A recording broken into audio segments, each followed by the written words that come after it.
Bonjour à tous, j'espère que vous allez bien. Je suis ravie de vous retrouver dans un petit book haul parce que voilà, en ce moment comme je ne lis pas beaucoup, je préfère être raisonnable niveau acquisition, niveau achat parce que ça sert clairement à rien et j'ai largement de quoi faire. Mais j'ai quand même une petite pile de livres que j'avais achetés, donc je vous montre ça.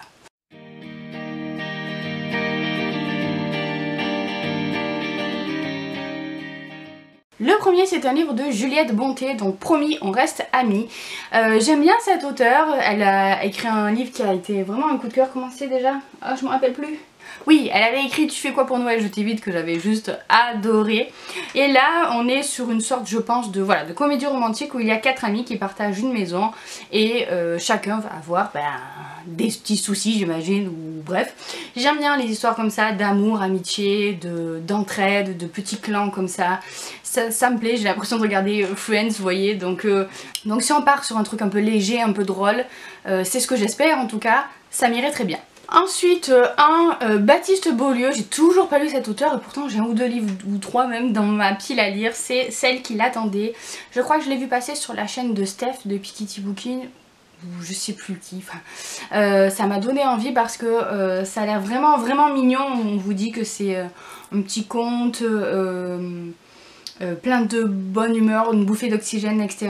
Où on va suivre Eugénie qui est un peu effrayée, qui a tendance à s'isoler du reste du monde, et Joséphin qui est chauffeur de taxi, qui est né dans un pays en guerre, et donc tous les deux ont un destin un peu, enfin, des personnalités un petit peu à vif, et ils vont tisser des liens, une jolie histoire d'amour, du temps, etc.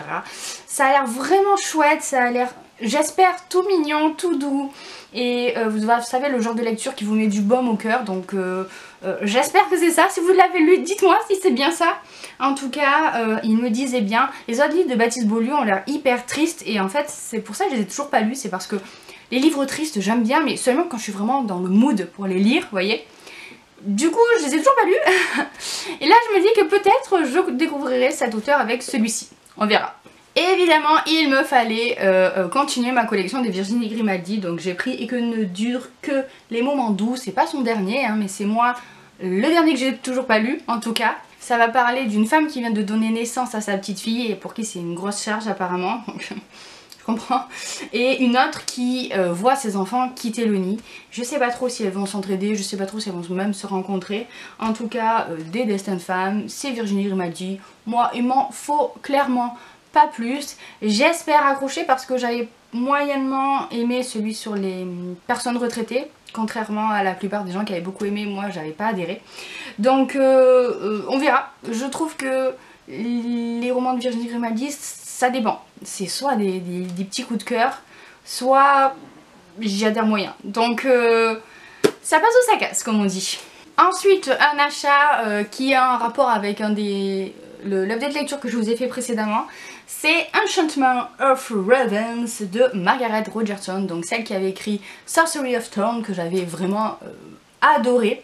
Donc là, il est plus petit, et en fait j'ai regardé, c'est le roman qu'elle a écrit avant Sorcery of Thorn, donc c'est son premier livre. C'est pour ça, j'imagine que c'est moins peut-être approfondi. Les histoires des livres sont complètement indépendantes, hein.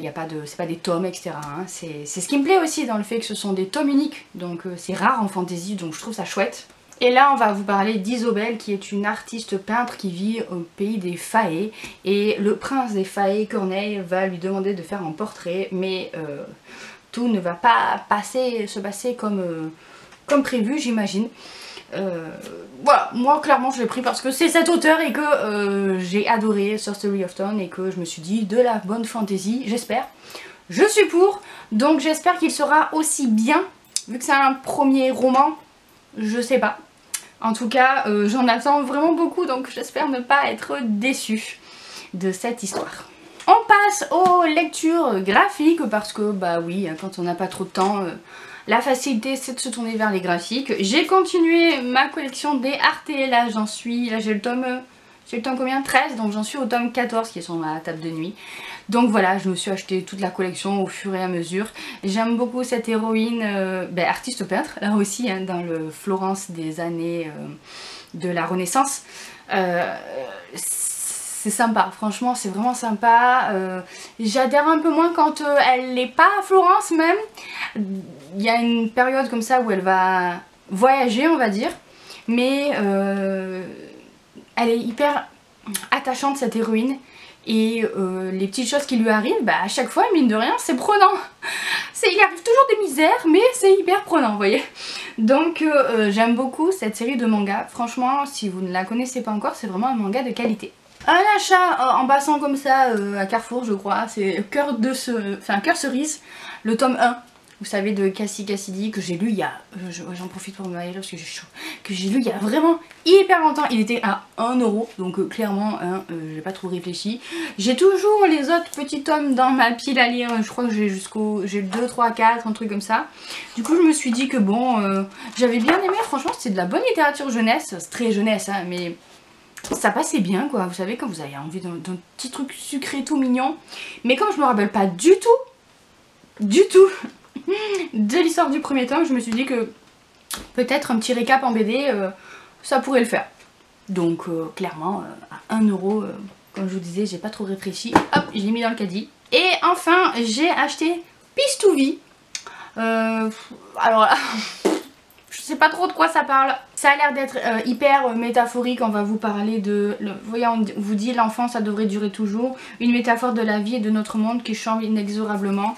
J'ai bien aimé les dessins, ça a l'air un peu barré. Je pense que on est dans l'imaginaire d'une petite fille ou d'une adolescente. Parce que je pense pas que ce renard là il existe vraiment. Enfin j'ai l'impression que c'est une sorte d'ami imaginaire. Je sais pas, peut-être que je me trompe hein. Mais en tout cas c'est ça qui m'a attiré, le côté complètement rêveur de ce roman graphique. Donc on verra ce que ça donne. Je pense que je vais le lire vraiment incessamment sous peu parce qu'il m'attire beaucoup. C'est mon dernier achat en librairie d'ailleurs que j'ai fait. Donc voilà, je vous en dis des nouvelles enfin très vite. Non vu le rythme auquel je sors des vidéos, mais en tout cas assez vite on va dire.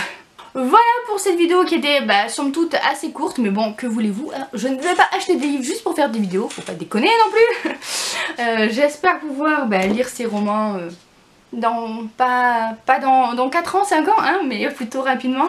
Si vous en avez lu et que vous avez des choses positives à me dire dessus, n'hésitez pas pour m'influencer, pour justement me donner envie de les lire.